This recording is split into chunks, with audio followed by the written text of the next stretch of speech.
Bonjour à toutes et bonjour à tous, ici Lydie de la Bibliophage et on se retrouve pour un nouvel épisode de Persistance rétinienne après un petit mois d'absence pour cause de fêtes, de Covid, de fin du monde et autres joyeusetés. Mais on se retrouve donc cette semaine avec des bonnes, des moins bonnes nouvelles, avec un gros coup de foudre, un petit coup de vieux, un coup de projecteur et bien sûr, comme toutes les semaines, un petit tour du côté de ma pile à lire. On commence tout de suite avec le générique.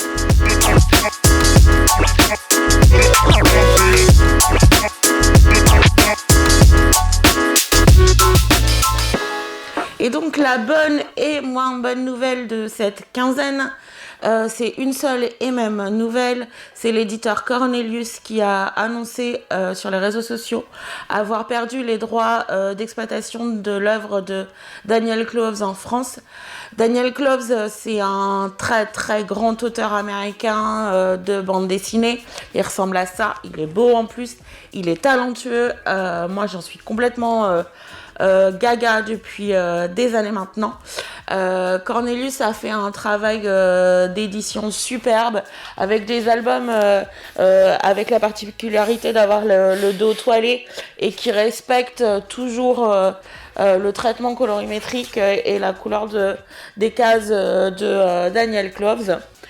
Malheureusement, je sais pas si vous le savez, mais les éditeurs achètent des droits d'exploitation, des droits étrangers, notamment pour pouvoir les distribuer et diffuser dans leur pays et les traduire.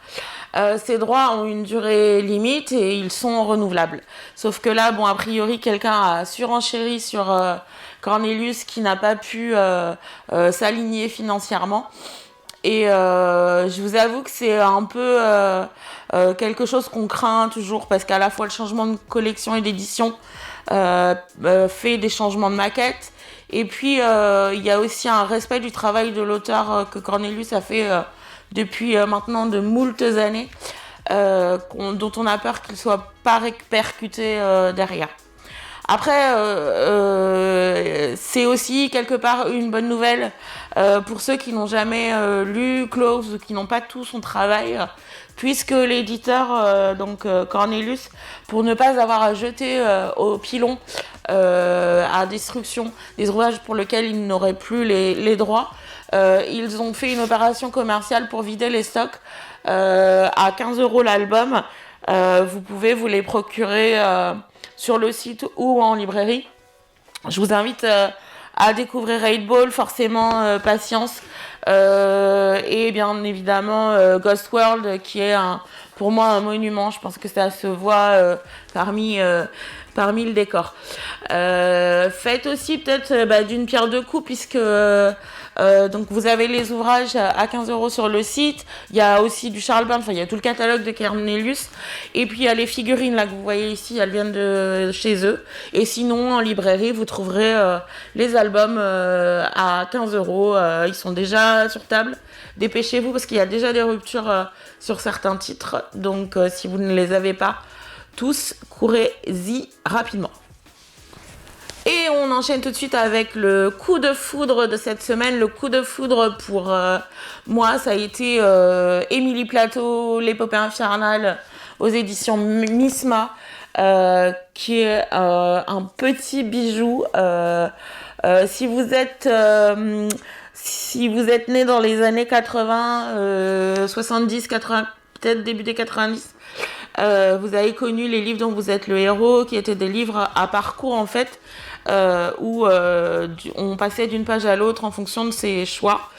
Celui-ci raconte, donc c'est le livre dont vous êtes l'héroïne, il raconte l'histoire palpitante pour une autrice pour faire publier son travail. C'est parsemé d'embûches forcément. Il y a des parcours qui sont très très succincts. On se crache à la première barrière. Et il y en a d'autres où on va dérouler le fil du travail d'une autrice, de ce qu'elle rencontre aussi en chemin. Et c'est surtout, j'ai oublié de le dire, excessivement drôle. Elle a un humour détonnant. Tout ça, c'est bien sûr aussi un prétexte pour parler de la condition des autrices et des auteurs. On parle des salons, on parle des accueils en librairie, on parle de la difficulté de se faire publier, on parle aussi du crowdfunding, de l'économie du livre. Voilà. Et en plus, on se marre vraiment. Techniquement, c'est aussi un challenge, je pense, pour cette autrice, parce que il y a autant de scénarios qu'il y a de combinaisons possibles. Donc, c'est vraiment un super ouvrage. Il a été en rupture pendant les fêtes, là, décembre 2021, mais je crois que ça s'est débloqué chez l'éditeur, donc foncez. Et le coup de vieux de cette semaine, c'est à l'occasion des 50 ans de la mort de Dino Buzzati. Je voulais vous parler du K. Le K, c'est pour moi son plus gros ouvrage, son plus fort ouvrage. Alors je sais que on m'opposera probablement Le désert des Tartares, qui est aussi une œuvre magistrale de Dino Buzzati. Mais moi, j'ai découvert Dino Buzzati avec le K. Ce recueil de nouvelles fantastiques à quasi à 70%, et qui m'a emmené vers un pan de la littérature engagée, mais fantastique en même temps, alors que j'avais lu beaucoup d'ouvrages du côté plutôt gothique. Là, Dino Buzzati, lui, il place son œuvre au milieu du XXe siècle, et il va distiller une critique de cette société sans jamais être moraliste. Dino Buzzati, il a énormément de travail autour du syndrome de la guerre et des dictateurs en particulier. Et il y a l'autre de ces nouvelles dont je me souviens, alors que je l'ai lu il y a presque 15 ans maintenant. C'est celle qui s'appelle L'histoire du pauvre petit enfant. Et c'est l'histoire d'un petit garçon qui va au parc avec sa maman. Cet enfant est chétif, il est pas très joli, il est pas très aimé de sa maman, et il est vraiment foncièrement détesté de ses camarades de jeu. Donc il est le souffre-douleur, et il va revenir après une bagarre en sang. Et en tant que lecteur, on a énormément d'empathie pour ce môme qui est aimé par personne finalement. Et lorsque la maman s'éloigne avec le petit du parc, on entend au revoir Madame Hitler. Et là, on comprend que ce petit est l'Adolphe en devenir. Et donc, ça suppose beaucoup de choses. Ça parle de pédagogie, de psychologie, de quel est l'œuf de la poule, quel est et le what if, le et si, dont on nous a pas mal bassiné en fantastique et en SF. C'est-à-dire dès 13-14 ans et jusqu'à, il n'y a pas d'âge, il y a 50 nouvelles, 50 récits, tous plus sympathiques que les autres. Et pour le coup de projo de la semaine, je voulais vous parler d'une collection, une collection que j'aime tout particulièrement. D'ailleurs, je les ai presque tous. C'est la petite BD Tech des Savoirs. Ça a été créé par David Van der Meulen, qui est un auteur dont j'admire le travail vraiment et dont j'aurai l'occasion de vous reparler. Il a créé ça avec Nathalie Van Kampenhout. Et le graphiste Eladi Yazi, c'était publié aux éditions du Lombard. C'est toujours publié aux éditions du Lombard. La collection est composée d'une 30aine de volumes avec des sujets divers et variés. C'est vraiment une collection à picorer. Une fois que vous en avez lu un, vous pouvez aller vers l'autre. C'est que vous avez aimé le principe. Le principe, c'est d'adjoindre un dessinateur, une dessinatrice avec un spécialiste du genre, du thème en question. Par exemple, on a Terreur Graphique qui va travailler autour de la communication politique avec Christian Delporte. Celui-ci, il est vraiment à lire, notamment en ce moment pour comprendre les histoires de bad buzz, communication, comme on en est arrivé là sur la communication politique. Ça permet de vulgariser, de décoder, de tirer un peu les fils. Alors bien sûr, le but c'est pas non plus d'être exhaustif, hein, c'est comme pourrait l'être un essai ou une documentation ou une thèse. Mais l'idée c'est au moins d'ouvrir des portes et d'avoir envie de creuser un peu plus loin. D'autant que les bibliographies sont très très bien faites. Ça démystifie tout un tas de choses. C'est clairement de la vulgarisation. Il y en a un pour lequel c'était complètement inattendu pour moi, c'est celui sur l'intelligence artificielle. J'y suis allée en toute honnêteté parce que c'était Marion Montaigne, le sujet m'intéressait pas plus que ça. Marion Montaigne, j'aime beaucoup beaucoup son travail, vous la connaissez peut-être pour Tu mourras moins bête mais tu mourras quand même. Là elle travaille avec Jean-Noël Lafargue qui est enseignant, qui est spécialiste de l'histoire des technologies et qui va nous expliquer, ils vont nous expliquer tous les deux l'IA. Il y en avait un qui avait été fait sur l'univers avec Hubert Reeves.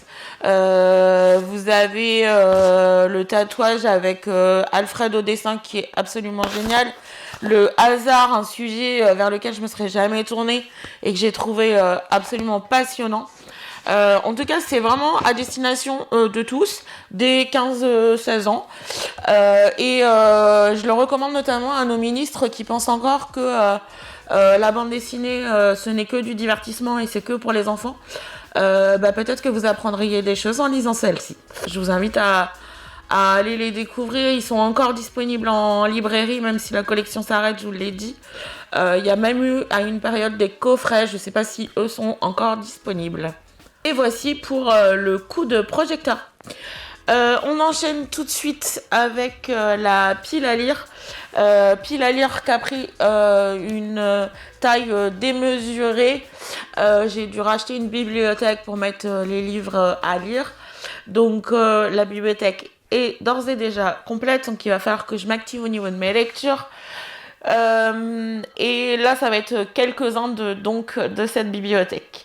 Le premier, c'est Jonah, le premier tome que Bertrand de la librairie L'Intrépide au Mans, spécialisé en comics, manga, pop culture, m'a conseillé à Noël. Du coup, j'avais vraiment envie de découvrir ça parce que c'est chez 404 Comics. C'est fait par le couple Samni, Chris et Laura, qui ont donc construit cette bande dessinée un peu pour leur fille au départ, puisqu'ils sont auteurs de comics. Ils ont fait du Black Widow, ils ont fait du Thor, ils ont fait un Daredevil, ouais, ils en ont fait pas mal. Et là, ils ont construit donc un comics pour la jeunesse, avec l'histoire de cette petite fille sauvage, Jonah, pardon, qui va être recherchée par sa sœur Rainbow. Voilà, donc j'ai très hâte de découvrir tout ça. Les deux autres que je me suis offert pour Noël, c'est le livre de la jungle et le magicien d'Oz par Minalima, les graphistes, aux éditions Flammarion, qui est vraiment une revisitation des classiques avec une mise en page et un graphisme assez old school et que j'aime vraiment beaucoup. Voilà, donc ils avaient fait aussi le Peter Pan, le Peter Pan il me semble, qui est en rupture malheureusement. Et par contre, il me semble que Alice au Pays des Merveilles devrait arriver aussi dans cette collection. Dans la pile à lire ensuite, il y a forcément Maxi Plot, puisque j'attendais ça depuis un petit moment, compilé par JC Menu à l'association. Julie Doucet, c'est cette autrice fantastique qui a révolutionné la bande dessinée, qui a bousculé les codes, qui a Voilà, je vous en ai parlé rapidement au moment du décès d'Henriette Valium de Julie Doucet, à revoir dans cette émission-là. Si vous aimez Robert Crumb, si vous aimez Matt Conture, si vous aimez les fanzines, si vous aimez la bonne bande dessinée, en fait, n'hésitez pas à foncer. En plus, donc là, dans celui-ci, vous avez l'intégrale de Dirty Plot et vous en avez d'autres. Il y a il y a aussi des inédits et il y a d'autres ouvrages de Julie Doucet qui n'ont jamais été compilés ensemble et qui étaient plus disponibles depuis un paquet de temps en France.